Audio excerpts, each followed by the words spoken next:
আমরা সেটা পেঁয়াজ বিক্রি করা হোক না হোক, অথবা আমদানি রপ্তানির ক্ষেত্রে, অথবা ভিসা বন্ধ করে দেওয়া হোক, ভারতের হাসপাতালগুলোতে বাংলাদেশের রুগী যাওয়া না যাওয়ার প্রশ্ন হোক, প্রত্যেকটা প্রশ্ন আসলে কোশ্চেন অফ পলিটিক্স।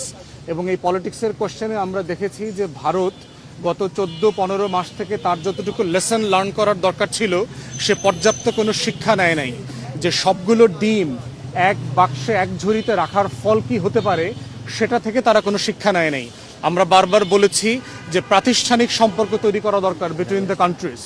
বাংলাদেশ এবং ভারতের সাথে সম্পর্কটা জনবান্ধব হওয়া দরকার, জনগণ থেকে জনগণ হওয়া দরকার। অধীনতামূলক কোনো সম্পর্ক আগামী দিনের বাংলাদেশ মেনে নেবে না।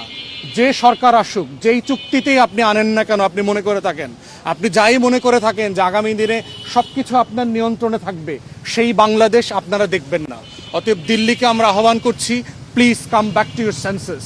আপনার কমন সেন্সে আপনারা ফিরে আসেন। রাষ্ট্রের সাথে রাষ্ট্রের যে সম্পর্ক, সেই সম্মান মর্যাদার সম্পর্ক আমরা চাই। আপনার স্বার্থ, আপনার সভরিনটিও আমার কাছে গুরুত্বপূর্ণ এবং আমরা সম্মান করি। আমার স্বার্থ, আমার সভরিনটিকেও আপনাকে সম্মান করতে হবে। আমার সভরেন্টিকে আপনি সম্মান করবেন না, আমার রাজনীতি নির্বাচনে আপনি ইন্টারফেয়ার করবেন, আর আপনি আশা করবেন শতভাগ এদেশের মানুষ আপনার সকল সিদ্ধান্তকে মাথা পেতে নেবে।